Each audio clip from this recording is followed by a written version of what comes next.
A B आप इसके previous part में चेक करना, पार्ट 1 लिंक डिस्क्रिप्शन में है। अभी हम इसका सेक्शन सी डी ई करेंगे, ठीक है। तो प्लेलिस्ट का लिंक भी मैंने डिस्क्रिप्शन में डाला, चेक कर लेना। तो सेक्शन सी को देखेंगे, question 8, find the value of के सो दैट 8/5 की पावर -3 8/5 की पावर -9 इक्वल्स टू 8/5 5k+3। इसमें आपको के जो यहाँ पे एक्सपोनेंट है ना इसका, उसको फाइंड करना है। तो जब भी आपको ऐसे क्वेश्चंस आए, ये एक्सपोनेंट और बेस वाले क्वेश्चन, तो आपको कुछ प्रॉपर्टीज आनी चाहिए। तो देखते हैं कैसे करना है। तो देखिए, लेफ्ट हैंड साइड को अगर मैं देखूं तो 8/5 यहाँ भी बेस है और यहाँ भी सेम बेस है। 8/5 सेम बेस है ना, तो हम सब जब सेम बेस हो तो बेस को एक बार लिखोगे, और पावर्स जो है ना वो जब भी यहाँ मल्टीप्लाई का साइन होगा ना तो पावर प्लस हो जाती है, ठीक है। तो कौन सा वाला फॉर्मूला लगा है इसमें, जब एक्स और एक्स हो और सेम बेस हो एक्स और एक्स, बट पावर एम और एन हो और मल्टीप्लाई हो, तो एक्स एक बार लिख के यानी बेस को एक बार लिखना है और पावर्स को ऐड करना है, ठीक है। ये वाली एक्सपोनेंट की प्रॉपर्टी लगी है। तो यहाँ पे बेस 8/5 को तो एक बार लिख दिया, एंड ये जो पावर है -3 और -9 इनको प्लस कर दिया। -3 पहले लिखो, फिर प्लस, फिर -9 तो ब्रैकेट में लगा दो, ठीक है। अब ये राइट हैंड साइड तो ऐसी ही रहेगी, ओके। नेक्स्ट में आपको 8/5 तो ऐसे ही रखना है। ये -3 प्लस माइनस में से एक साइन लगता है, प्लस माइनस होता है तो माइनस का साइन लगता है ना। जब एक साथ दो साइन आए प्लस माइनस तो माइनस का साइन लगेगा 9। अब माइनस माइनस आपको पता है, माइनस माइनस क्या होता है, प्लस होता है। ये रूल आपको आनी चाहिए इंटीजर्स के, माइनस माइनस जब दो माइनस माइनस हो तो आपको प्लस करना चाहिए, लेकिन जो साइन लगाना चाहिए वो माइनस का लगाना चाहिए। करना प्लस है बट साइन माइनस का लगाना है। तो हम पहले प्लस करेंगे, 9 और 3 12, और इसमें माइनस का साइन लगा देंगे। और उसके बाद अभी मैं ये एक लाइन यहाँ पे दोबारा से लिख देती हूँ, ठीक है। इसके बाद आपको क्या करना है, ये जो पावर देखो, अब बेस सेम है दोनों में और ये भी सिंप्लीफाई हो चुका है, तो ये बेस तो सेम है और इक्वल है बीच में, तो पावर भी बराबर कर दोगे। तो ये 5k+3 किसके बराबर हो जाएगा, -12 के, यानी 5k+3 किसके बराबर हो जाएगा, -12 के। अब इस इक्वेशन को आपको सॉल्व करना है, कुछ नहीं करना। तो के लिए जैसे आप एक्स के लिए सॉल्व करते हो ना, वैसे के लिए सॉल्व करो। 5k तो अपनी जगह पे रहेगा, नंबर उधर चला जाएगा, तो ये प्लस का 3 है तो इधर जाके -3 हो जाएगा। नंबर ये वाला गया ना, तो ये थोड़ा ना गया, तो इसका साइन तो ऐसी का ऐसी रहेगा। अब दो माइनस माइनस क्या होता है, अभी बताया था, प्लस करते हैं लेकिन साइन माइनस का लगाते हैं। अब 5k में 5 तो मल्टीप्लाई हो रहा है, जब इनके बीच में कोई साइन ना हो, यानी ये 5 मल्टीप्लाई में है तो मल्टीप्लाई है तो डिवाइड होगा। यानी अगर कोई नंबर यहाँ प्लस है तो उधर जाएगा, दूसरी साइड जाएगा। जैसे ये +3 था, 5k को तो मैंने अपनी जगह पे रखा है, इस 3 को वहाँ ले जाके माइनस करा है। उसके बाद ये के साथ ये मल्टीप्लाई में तो डिवाइड करेंगे। 5 1 ज़ा 5, 5 3 ज़ा 15, तो आंसर क्या आएगा, -3। 1 नीचे लिखने की ज़रूरत नहीं है, तो के की वैल्यू -3 आ जाएगी। तो इस तरह से आपको इक्वेशन सॉल्व तो करनी आई हो पाती है। तो एक्सपोनेंट के रूल इस तरीके से लगाने हैं। किस किस को ये क्वेश्चन समझ आ गया है कमेंट करके ज़रूर बताना। ऐसे ही डिटेल कंसेप्ट आपको सीखने को मिलेंगे हर एक वीडियो के अंदर, तो प्लेलिस्ट को ज़रूर चेक कर लेना, लिंक डिस्क्रिप्शन में। चलिए नेक्स्ट क्वेश्चन पे आते हैं। तो नेक्स्ट क्वेश्चन है हमारा इसका ऑप्शन वाला, सिंप्लीफाई करना है। 1/3 प्लस 1/3 की पावर -3, 1/5 की पावर -2 एंड 1/2 की पावर -4। तो इन सबको पहले सॉल्व करना है देन प्लस करना है। तो ये सिंप्लीफाई ऑप्शन वाला क्वेश्चन है, बट आपको तो प्रैक्टिस है तो सब सारा ही करने हैं। एक्सपोनेंट के रूल आने चाहिए, है ना। तो अब देखो यहाँ पे आपको एक्सपोनेंट की एक नई प्रॉपर्टी सीखने को मिलेगी।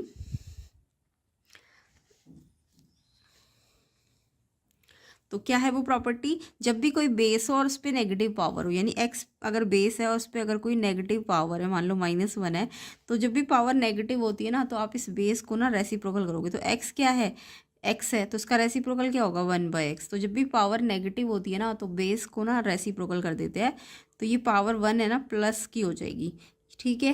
यानी जो बेस है उसको रेसिप्रोकल करो, उल्टा करो, और फिर पावर को पॉजिटिव कर दो। तो सेम ऐसे ही मैंने इसमें भी किया, 1/3 का रेसिप्रोकल करोगे तो 3 मिलेगा ना। जैसे 3 होता तो उसका रेसिप्रोकल तो 1/3 है, और 1/3 है तो उसका रेसिप्रोकल 3 है। तो 1/3 का उल्टा करोगे तो 3/1 यानी 3 आ जाएगा और पावर पॉजिटिव हो जाएगी। सेम ऐसी 1/5 का रेसिप्रोकल क्या होगा, 5। तो जब भी बेस नेगेटिव हो तो पावर नेगेटिव हो ना, तो बेस को रेसिप्रोकल कर देना चाहिए। तो 1/5 की जगह 5 हो जाएगा रेसिप्रोकल में और पावर पॉजिटिव में आ जाएगी। सेम ऐसी बेस, इसका भी पावर नेगेटिव है तो इसका बेस को उल्टा कर दो, 1/2 का उल्टा करोगे 2 आएगा और पावर पॉजिटिव हो जाएगी। अब आपको आसानी से कर सकते हो। 3 की पावर 3 का मतलब होता है 3 3 3, 3 बार मल्टीप्लाई करना है ना। 3 तीन बार आपको मल्टीप्लाई करना है, तो 3 3 या 9, 9 3 या 27 आ जाएगा। सेम ऐसे 5 का 2, मतलब 5 2 या 10 मत कर देना, गलत हो जाएगा। 5 को 2 बार मल्टीप्लाई करना है, 5 को 5 से, यानी 5 5 या 25 हो जाएगा। ऐसी 2 को 4 बार मल्टीप्लाई करना है, 2 2 2 2, तो 2 या 4 2 या 8 2 या 16 हो जाएगा। अब इन सबको क्या है, बीच में प्लस का साइन, तो सारे प्लस कर दो। 7 5 12 6 18, 1 2 2 4 2 6 68 इसका आंसर हो जाएगा। तो आई होप बेस में अगर नेगेटिव पावर हो तो उसको क्या करते हैं, रेसिप्रोकल करते हैं और पावर पॉजिटिव करते हैं, एंड देन एक्सपोनेंट को खोलते हैं, तो आपको आंसर आ जाएगा। आई होप सबको ये क्वेश्चन भी समझ आ गया होगा। नेक्स्ट क्वेश्चन पे आते हैं। तो देखिए नेक्स्ट क्वेश्चन है 9। प्रथम ने क्या करा, मेडिसिन बॉट की। प्रथम बॉट मेडिसिन एक मेडिकल स्टोर से, उसको डॉक्टर ने प्रिस्क्राइब किया था। उसमें क्या था, 550 इंक्लूडिंग 4% वेट, मतलब वो जो उसने खरीदी थी वो 550 रुपीज़ की थी, उसमें वेट 4% इंक्लूडेड है, यानी ये आफ्टर वेट है। ये जो उसने ख़रीदा है, यानी कि ये इंक्लूडिंग वेट का मतलब ये आफ्टर वेट वाली पेमेंट है। और आपको प्राइस बिफोर वेट निकालना है। तो प्राइस बिफोर वेट जब भी निकालना हो तो कैसे करेंगे इस क्वेश्चन को। तो देखिए प्राइस बिफोर वेट अगर निकालना है तो उसको एक्स मान लो, क्योंकि वो बिफोर वाला प्राइस है ना, उसको एक्स मान लिया मैंने। अब वेट की परसेंटेज यानी टैक्स की परसेंटेज कितनी है, 4%। तो पहले वेट की जो परसेंटेज है वो हमेशा किस पे निकलती है, बिफोर वाले प्राइस पे। तो ये 4% किसका है, एक्स का। तो यानी वेट अगर अमाउंट में निकाले तो एक्स का 4%, एक्स इंटू 4/100% हटता है तो अपॉन 100 आता है, ये तो सबको पता है ना। तो किसका 4% है, एक्स का, तो एक्स मल्टीप्लाई 4%। ओके, अब ये इसको अगर मैं सॉल्व करूँ तो ये 4x/100 हो जाएगा ना, 4 इंटू एक्स 4x और अपॉन में 100। अब आपको प्राइस आफ्टर वेट अगर निकालना है तो कैसे निकालोगे, प्राइस बिफोर वेट में ये जो वेट आया है उनको प्लस कर दोगे, यही तो करोगे। प्राइस आफ्टर वेट कैसे आएगा, प्राइस बिफोर वेट कितना था और ये जो वेट है वो टैक्स कितना आया, तो टैक्स तो जुड़ जाता है ना, बिफोर वाले में टैक्स को जोड़ देते हैं। तो वेट बिफोर वाला प्राइस एक्स है और वेट आपका कितना आया, 4x/100। अब ये प्राइस आफ्टर वेट आपको गिवन है क्वेश्चन में 550। इसको एलसीएम लेके सॉल्व कर लो एक्स के लिए, इसका अपॉन में 1 लगा सकते हो आप। 1 और 100 का एलसीएम कितना आएगा, 100। अब आपको पता है 1 और 100 जब अलग अलग होते हैं तो ये 100 यहाँ जाके मल्टीप्लाई होकर 100x हो जाएगा और 1 यहाँ जाके मल्टीप्लाई होकर 4x हो जाएगा। तो इस तरीके से आपको डिनोमिनेटर सेम करके एलसीएम लेना है, यानी 1 और 100 का एलसीएम लिया 100। इस 1 में 100 पे आता है इसलिए ये 100 से मल्टीप्लाई कर दिया, और 100 पे 100 1 पे आता है इसलिए इसको 1 से मल्टीप्लाई करेंगे 4x। तो इस तरीके से आपको ये फ्रैक्शंस को सॉल्व करना होता है। अब ये दोनों x वाले टर्म है प्लस हो जाएंगे, 100 और 4x को प्लस करोगे तो 104x हो जाएगा, अपॉन में नीचे 100 है। इक्वेशन आपको सॉल्व करनी आती है, ये x निकालना है अगर आपको, तो देखो x निकालना है ना, तो ये वाला जो x तो यहीं रहेगा, ये वाला उस साइड जाएगा, तो ये देखो मल्टीप्लाई में ना, तो ये मल्टीप्लाई वाला तो 104 तो डिवाइड में आ जाएगा, और ये जो 100 डिवाइड में है ये वहाँ उस साइड जाएगा। ये x तो अपनी जगह पे रहेगा, ये निकालना है आपको, तो इन दोनों को वहाँ ले जाना है, तो ये तो नीचे आएगा और ये डिवाइड में है तो ये ऊपर आ जाएगा, है ना। अब आपको कैंसिल करना आना चाहिए, 4 2 जा 8, 4 6 जा 24 और ये 4 2 जा 4 5 जा 20। अभी एक और कैंसिल तो हो नहीं रहा, चाहो तो आप 2 से भी कैंसिल कर सकते हो, बट मैंने सीधा मल्टीप्लाई किया इसको, इससे मल्टीप्लाई किया एंड 26 से डिवाइड किया। आप चाहो तो 2 से और कैंसिल कर लेना। मेरा जो आंसर है डिवाइड करके 528.846 है, ये आप खुद सॉल्व करके देखो, आंसर कमेंट करो कि ये आ रहा है कि नहीं आ रहा। एक ट्रिक बताती हूँ, प्राइस बिफोर वेट जब भी निकालना हो तो आप डायरेक्ट ऐसे भी कर सकते हो, 100/100 प्लस वेट की percentage into profit after tax, price after VAT. जैसे अभी बताया था ना मैंने, 100 में वेट परसेंट कितना था 4, तो 104 इंटू प्राइस आफ्टर वेट कितना था 550। इसको सॉल्व कर लोगे तो आपका ये डायरेक्ट आ जाएगा। तो ये आप डायरेक्ट फॉर्मूला भी याद कर सकते हो। ओके, अगर आपको ये दिया होता और ये निकालना होता तो ये निकालना होता, तो ये पूरा वहाँ चला जाता, तो ये ऊपर आ जाता, ये नीचे आ जाता। तो इस फॉर्मूले से आप चाहे प्राइस बिफोर वेट हो चाहे प्राइस आफ्टर वेट, ये भी निकाल सकते हो। समझ आ गया, तो ये आपका आंसर है। नेक्स्ट क्वेश्चन पे आते हैं। नेक्स्ट क्वेश्चन नंबर 10 देखेंगे। The mass of a metal rod varies directly with its length. जो रॉड का मास है वो किसके साथ डायरेक्टली वेरी करता है, लेंथ के साथ। यानी लेंथ बढ़ाओगे तो मास ज़्यादा हो जाएगा और लेंथ कम होगी तो मास कम होगा, यही होता है ना डायरेक्टली वेरी का मतलब। डायरेक्ट प्रोपोर्शन में, यानी कि ये if a 15 centimetre long rod has a mass 195 gram, तो लेंथ ऑफ रॉड मास कितना हो, अगर मास 270 हो तो उसकी लेंथ कितनी होगी। तो ऑब्वियसली मास और लेंथ डायरेक्टली प्रोपोर्शनेट है, डायरेक्टली बोला है ना, डायरेक्टली।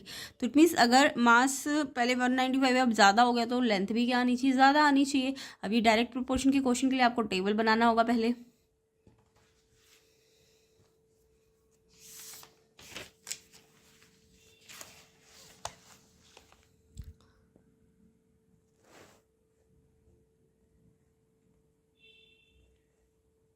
तो देखो, एक जगह पे आप लेंथ लिखो, एक जगह पे मास लिखो। लेंथ आपको सेंटीमीटर में गिवन है, मास आपको ग्राम में गिवन है।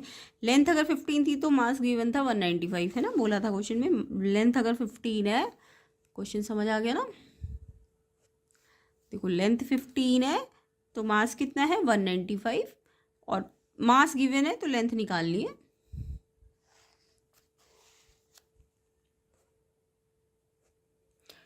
तो लेंथ 15, तो उस टाइम पे मास कितना था रॉड का 195 ग्राम में। और अगर मास गिवन है, मास तो नीचे दिया है ना, 270 गिवन है, आपको एक्स यानी लेंथ निकालनी है, यानी इसको एक्स मान लो, लेंथ निकालनी है ना आपकी बार। और ये डायरेक्टली वेरी कर रहा है, यानी डायरेक्ट प्रोपोर्शन में। तो जब भी डायरेक्ट प्रोपोर्शन में हो तो लेंथ और मास का प्रोपोर्शन लो, लेंथ अपॉन मास यानी 15/195। ऐसे इधर वाला प्रोपोर्शन भी लो, एक्स अपॉन 270। तो ये दोनों इक्वल कर देते हैं जब भी डायरेक्ट वेरी करता है। डायरेक्ट प्रोपोर्शन में ये अपॉन ये के इक्वल कर देता है। अभी दोनों फ्रैक्शंस है ना, तो दोनों फ्रैक्शन को क्या कर देंगे, क्रॉस मल्टीप्लाई। तो ये वाला तो इधर मल्टीप्लाई होगा, 195 इंटू एक्स हो जाएगा, और ये वाला इससे मल्टीप्लाई हो जाएगा। क्रॉस मल्टीप्लाई का मतलब 195 एक्स से मल्टीप्लाई होगा, इधर आएगा, और 15 270 से मल्टीप्लाई होकर इस साइड आ जाएगा। अब ये एक्स निकाल लेना, तो ये 195 को एक्स निकालना, तो इसको उधर भेजो, तो इसको तो अपनी जगह ऊपर रखो, ये मल्टीप्लाई से डिवाइड में आ जाएगा। अब इसे कैंसिल कर लो, ये मैंने कर दिया कैंसिल, 5 से कैंसिल किया, 5 3 जा 15, 15 4 बचा, 5 9 जा 45। फिर से ये 5 से कैंसिल होगा, फिर ये 3 से कैंसिल होगा, ठीक है, 3 1 जा 3 8 3 8 जा 24। उसके बाद ये कैंसिल नहीं हो रहा, इसको मल्टीप्लाई करके 13 से डिवाइड भी करना है। तो 15 को पहले 18 से मल्टीप्लाई करो,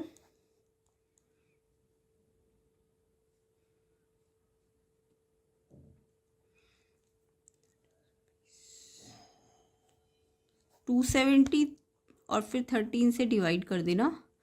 तो 13 2 जा 26, बचा कितना 1। तो ये डिवाइड करना तो आता होगा ना, 13 2 जा 26। अब ये 1 0 तो नहीं जा रहा, 1 0 लेना पड़ेगा। तो 1 0 यानी 2 नंबर आपने एक साथ लिए, तो पहले 0 लगाओ फिर पॉइंट लगाओ। 13 7 जा 91, 20.7 के आसपास आ जाएगी लेंथ सेंटीमीटर, ठीक है। तो ये आपका आंसर आ जाएगा। तो डिवाइड करके बताना ये आंसर आ रहा है कि नहीं आ रहा, मैच कर रहा है कि नहीं, आप कमेंट करना सारे बच्चे।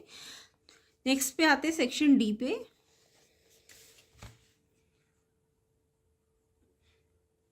तो देखो सेक्शन डी आपका 5 मार्क्स ईच है। तो क्वेश्चन 11 में the length breadth and height of cuboidal reservoir 7 metre 6 metre 15 metre given है। आपको बोला 8400 लीटर वाटर पंप आउट हो गया रिजर्वर से। आपको बोला कितना वाटर लेवल गिर गया होगा, find the fall in the water level in the reservoir. तो आपको क्यूबॉइड जो रिजर्वर है वो क्यूबॉइडल शेप का है, लेंथ ब्रेथ हाइट तीनों दी हुई है। आपको बोला है कि इसका जो भी वॉल्यूम था ना इस रिजर्वर का, उसमें से हमने 8400 लीटर पानी निकाल दिया, ठीक है। अब वो निकाल दिया तो जब वो निकाल देंगे तो ऑब्वियसली उसका जो वाटर की हाइट है, गहराई है, वो कम हो जाएगी। कोई भी रिजर्वर है, अगर आप उसमें से पानी निकालते हो तो क्या चीज़ चेंज होती है, उसका एरिया थोड़ी ना चेंज होता है नीचे वाला, उसकी तो हाइट चेंज होती है जब हम पानी निकालेंगे। तो हमको फॉल का मतलब उसकी कितनी हाइट कम हो गई है ये पूछा है एक तरह से, ठीक है। तो इस क्वेश्चन में आपको क्या करना है,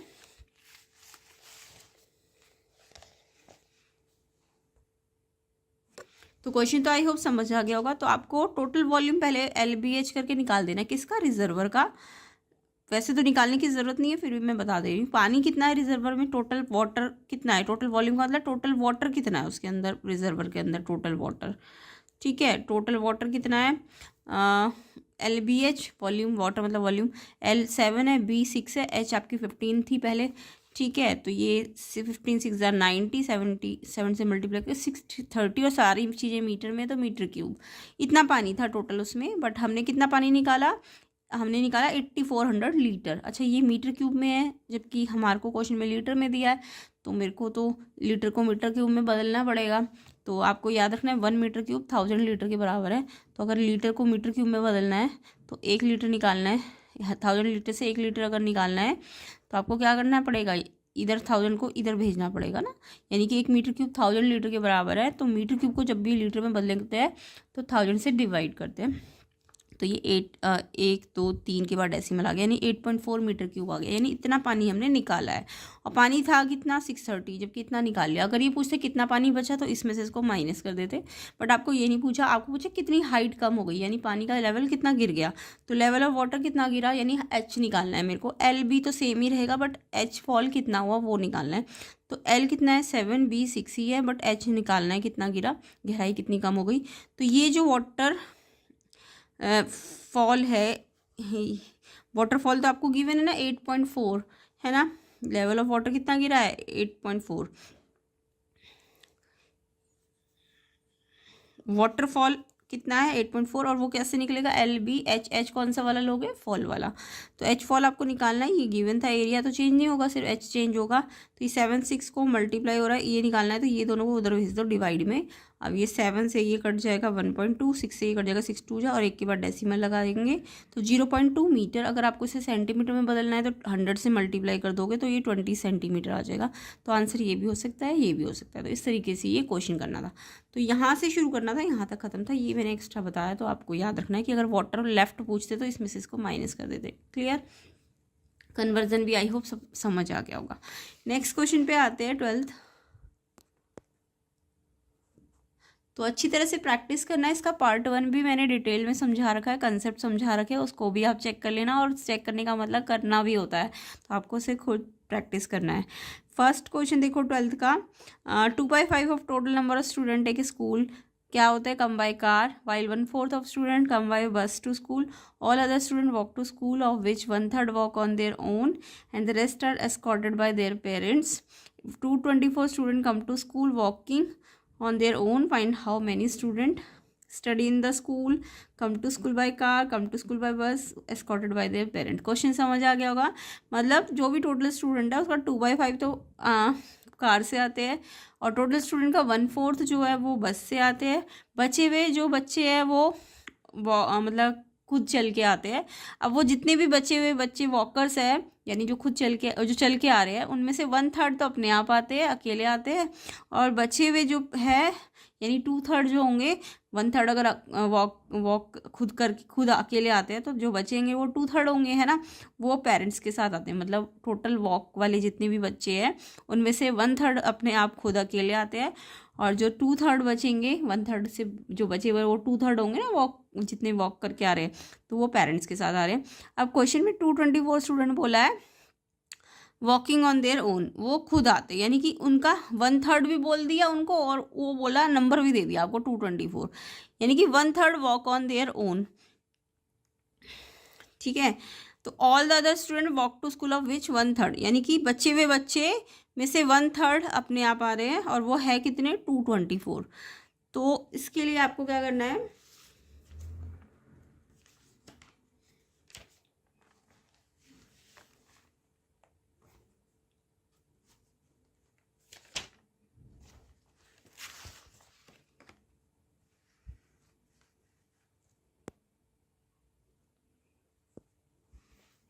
मान लो total number of student X थे, ठीक है, और आपको एक और चीज़ दी हुई है, एक्स तो दिया हुआ है, ठीक है, बट इन्होंने वॉकर्स का ना बोला है कि बचे हुए हमें नहीं पता, हमने वॉकर्स को भी वाई मान लिया। Clear, total number of student को भी एक्स मान लिया, और जो हमें बोला गया खुद मतलब चल के आ रहे हैं, उनमें से 2 कैटेगरी, एक खुद चल के आ रहे हैं और एक पेरेंट्स के साथ आ रहे हैं।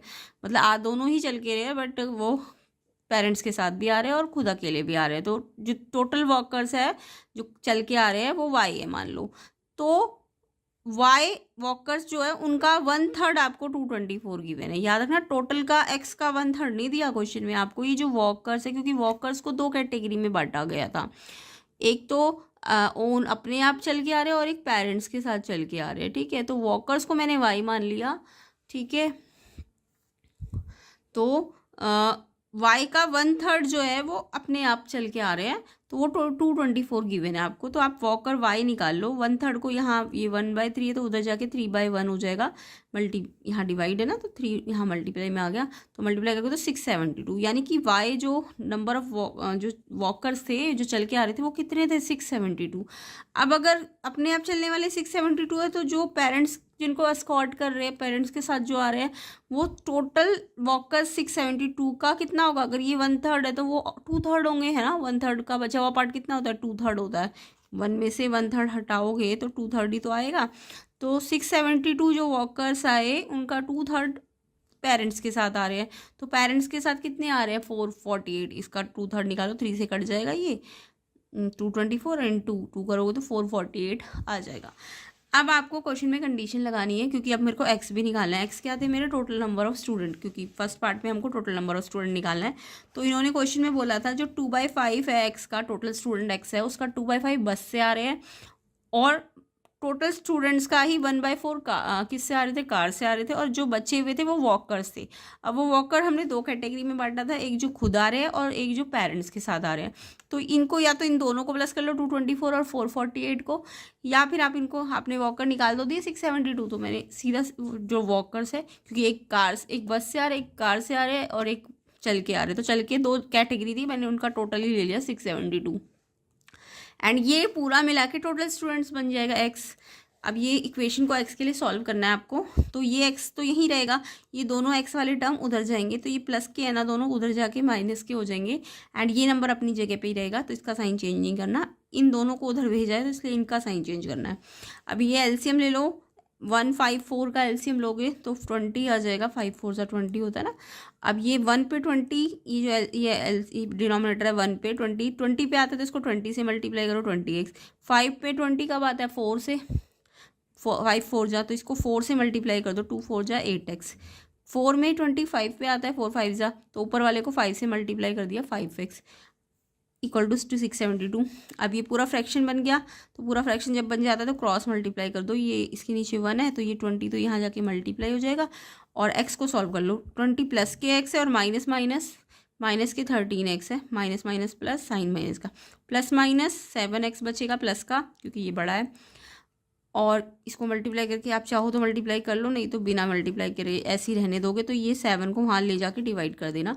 तो मैंने पहले मल्टीप्लाई किया फिर 7 से डिवाइड कर दिया, क्योंकि यहाँ मल्टीप्लाई था तो डिवाइड भी करना है 7 से डिवाइड करोगे 1920। ये एक्स है, एक्स क्या था मेरा, टोटल नंबर ऑफ स्टूडेंट, वो निकालना है आपको, तो वो आया 1920। उसके बाद come to school by car, car से कितने आ रहे थे, 2/5 टोटल का, तो 1920 टोटल आए, उसका 2/5 निकाल लो, 5 से ये कट जाएगा, और फिर इससे इसको 2 को मल्टीप्लाई करके 768 आ जाएगा। कैलकुलेशंस पार्ट आप खुद करके देखिए। कम टू स्कूल बाय बस, बस से टोटल का 1/4 आ रहे थे, पहले 4 से ऊपर नीचे कैंसिल करो, और फिर 1 से मल्टीप्लाई करके 480 आ जाएगा। And escorted by their parents, parents से कितनों को छोड़ा था वो मैंने पहले ही निकाल दिया था, 448। तो ये आपके आंसर्स आ जाएंगे इसके। तो इस तरीके से ये क्वेश्चन हो जाएगा, इंपॉर्टेंट है लॉन्ग क्वेश्चन में, और ये एग्जाम्पलर का क्वेश्चन है तो बहुत ही इंपॉर्टेंट है। नेक्स्ट ऑप्शन वाला क्वेश्चन है 12th का, एक mother and her 2 daughters got a room constructed for 62,000। The elder daughter contribute 3/8 of her mother's contribution, while the younger daughter contribute half of her mother share. Find the contribution mother, elder daughter, younger daughter, both the daughter together. तो एक mother और 2 daughters है, mother और उनका मिला के contribution, total contribution 62,000 है। यहाँ पे टोटल आपको गिवन है, निकालना नहीं है, टोटल गिवन है। इस मदर का और 2 daughters का कॉन्ट्रीब्यूशन एक घर रूम को बनाने में 62,000 है।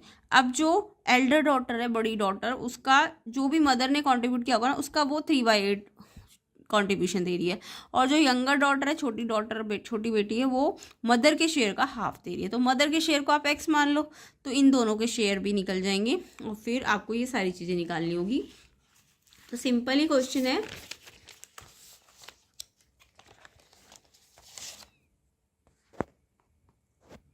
तो देखो, मदर के शेयर को हमने एक्स मान लिया, ठीक है, तो एक्स मदर का शेयर है, और जो बड़ी डॉटर है वो एक्स का 3/8 है, यानी 3/8 एक्स, और जो छोटी डॉटर है वो एक्स का हाफ, अपनी मदर का हाफ हाफ उसने शेयर किया है, कंट्रीब्यूशन दिया है। तो और तीनों को मिला के टोटल कंट्रीब्यूशन है वो गिवन है 62। तीनों को मिला के मतलब तीनों को प्लस कर दोगे तो 62,000 के बराबर है। अब ये एलसीएम लेके सॉल्व कर लो, फ्रैक्शंस है ना, क्योंकि एक्स के लिए ये सारे एक्स वाले टर्म है तो इधर सॉल्व कर लेंगे। तो ये 1 है नीचे, 8 और 2 का एलसीएम लोगे तो 8 आएगा।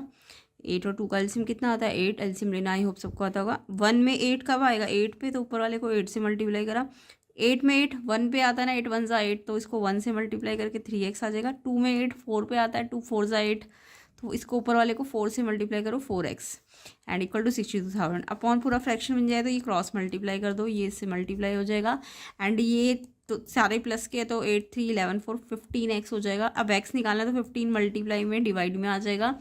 अब ये डिवाइड में 5 से कट जाएगा, 5 3 और ये कटेगा 5 से, इतने पे दोनों को 5 से काट दिया। अब ये इससे मल्टीप्लाई करो और 3 से डिवाइड करो। तो डिवाइड करके आप मुझे बताना आंसर इतना आ रहा है कि नहीं आ रहा। 33,066.67। तो ये एक्स है। एक्स क्या था? मदर का कंट्रीब्यूशन। तो मदर का कंट्रीब्यूशन एक्स यानी कितना आ गया? इतना।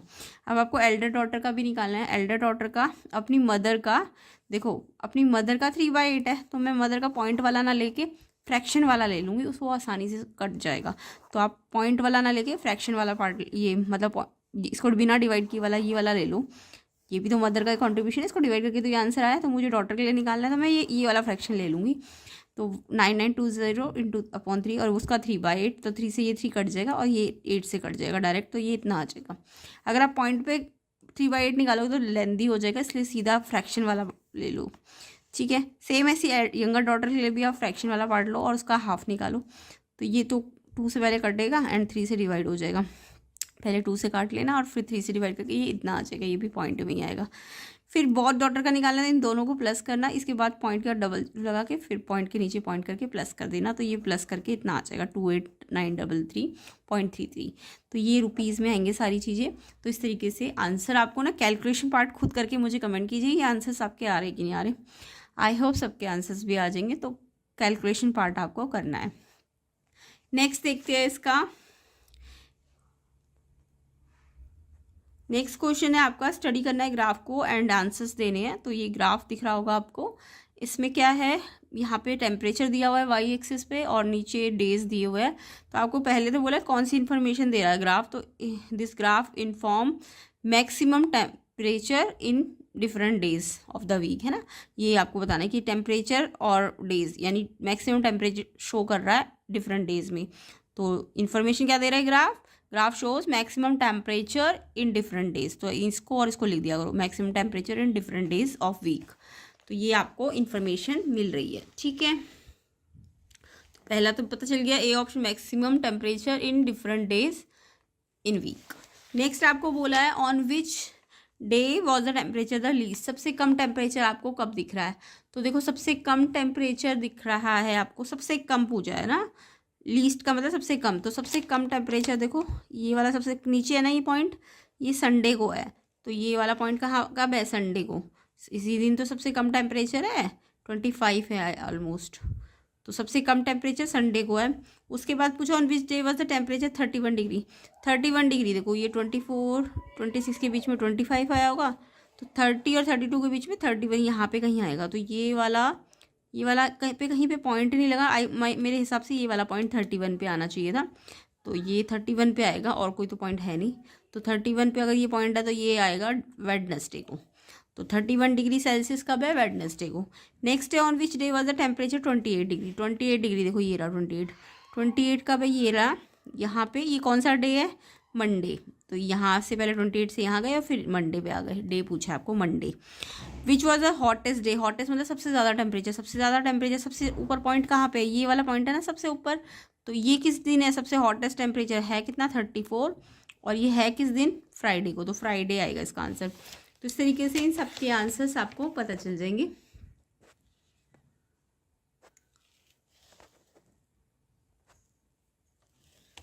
तो बी संडे लीस्ट टेम्परेचर है, वेडनेसडे को 31 डिग्री है, मंडे को 28 है एंड फ्राइडे को हॉटेस्ट डे है। ओके, तो इस तरीके से आपको ये क्वेश्चन करना है। नेक्स्ट सेक्शन ई पे आते हैं। सेक्शन ई में आपको प्रॉपर्टीज दी है रैशनल नंबर की। फर्स्ट है a into b minus c. Question समझ आ गया, टेबल बना हुआ है। तो प्रॉपर्टी पहली है a इंटू बी माइनस सी। आपको पता है ये ए मल्टीप्लाई ब्रैकेट है तो ए पहले बी से मल्टीप्लाई होगा, फिर बीच में माइनस का साइन है, फिर ए सी से भी मल्टीप्लाई होगा। इसको हम डिस्ट्रीब्यूटिव प्रॉपर्टी कहते हैं। तो जब बाहर ए को और अंदर ब्रैकेट में दो नंबर हो प्लस या माइनस में, तो उसको डिस्ट्रीब्यूटिव प्रॉपर्टी कहते हैं। इसका मतलब ए बी से भी मल्टीप्लाई होगा, ए सी से भी होगा, और बीच में जो साइन है वो एज इट इज आएगा। तो ये डिस्ट्रीब्यूटिव प्रॉपर्टी है, बट ये है किसकी डिस्ट्रीब्यूटिव प्रॉपर्टी? सब्ट्रैक्शन वाली है, ठीक है। अगर प्लस होता तो एडिशन वाली हो जाती। नेक्स्ट है ए इंटू बी इंटू सी। अब देखो ए मल्टीप्लाई तो हो रहा है, बट ब्रैकेट में ना ये दोनों मल्टीप्लाई में है, तो ये डिस्ट्रीब्यूटिव नहीं है, क्योंकि ये दोनों भी मल्टीप्लाई में। डिस्ट्रीब्यूटिव तब होती जब ब्रैकेट में ये माइनस या प्लस में होता। अभी ये दोनों मल्टीप्लाई में है, तो इसमें ये नहीं करना कि ए को बी से भी मल्टीप्लाई फिर ए को सी से भी मल्टीप्लाई, ये गलत हो जाएगा। इसमें क्या है, अगर ए बी सी 3 नंबर है मल्टीप्लाई हो रहे, तो पहले या तो आप बी को सी से मल्टीप्लाई करो, या पहले ए को बी से मल्टीप्लाई करो और सी बाद में करो। तो ये आगे पीछे अगर आप कर दोगे ब्रैकेट्स, तो जब तीनों नंबर मल्टीप्लाई में हो तो आगे पीछे ब्रैकेट करने का मतलब ये होती है आपकी एसोसिएटिव मल्टीप्लिकेटिव एसोसिएटिव, ठीक है। तो आपको पहले तो इसमें यही पूछा है प्रॉपर्टी 1 का नाम बताओ और प्रॉपर्टी 2 का। तो प्रॉपर्टी 1 कौन सी है? डिस्ट्रीब्यूटिव प्रॉपर्टी ओवर सब्ट्रैक्शन की डिस्ट्रीब्यूटिव प्रॉपर्टी। एंड प्रॉपर्टी 2 का नाम पूछा है, ये आपकी एसोसिएटिव है, multiplicative associative property.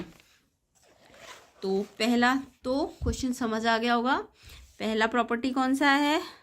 Distributive property. ये सब्ट्रैक्शन लिखना है तो लिख लेना, डिस्ट्रीब्यूटिव प्रॉपर्टी। एंड सेकंड आपकी एसोसिएटिव है, मल्टीप्लिकेटिव एसोसिएटिव। मल्टीप्लिकेटिव एडिशन में भी होती है, मल्टीप्लिकेटिव है ये, लेकिन मल्टीप्लिकेटिव एसोसिएटिव लिखना बहुत ज़रूरी है, ठीक है। तो ये दो प्रॉपर्टीज़ है, फर्स्ट ये और सेकंड ये है। नेक्स्ट आपको बोला है क्वेश्चन में,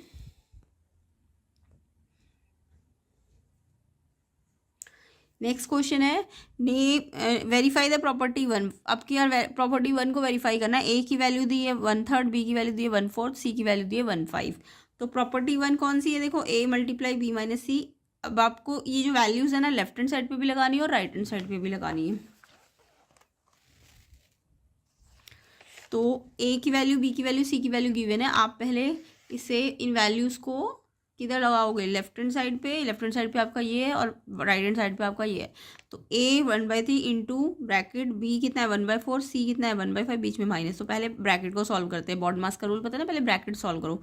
तो 4/5 जब फ्रैक्शंस है तो 4/5 का एलसीएम लो 20। जब ये अलग अलग होते हैं, एक दूसरे के टेबल में नहीं आते, 5 यहाँ मल्टीप्लाई होता है, 4 यहाँ मल्टीप्लाई होता है। 5 1 जा 5 और 4 1 जा 4, ठीक है। 5 - 4 1 और 20, 1/20। और फिर लास्ट में ये मल्टीप्लाई हो रहा है 1/3 से। तो मल्टीप्लाई में ऊपर वाले से मल्टीप्लाई, 1 1 जा 1, 3 20 से मल्टीप्लाई करोगे 60, मतलब सामने सामने मल्टीप्लाई होगा, ऊपर वाले से, नीचे वाला नीचे वाले से। तो ये लेफ्ट हैंड साइड आ गई। ऐसे ही अब आप राइट हैंड साइड में भी वैल्यू पुट करो। ए की जगह 1/3 इंटू बी की जगह 1/4, बीच में माइनस का साइन, फिर से ए में 1/3 इंटू सी की जगह 1/5। अब पहले ये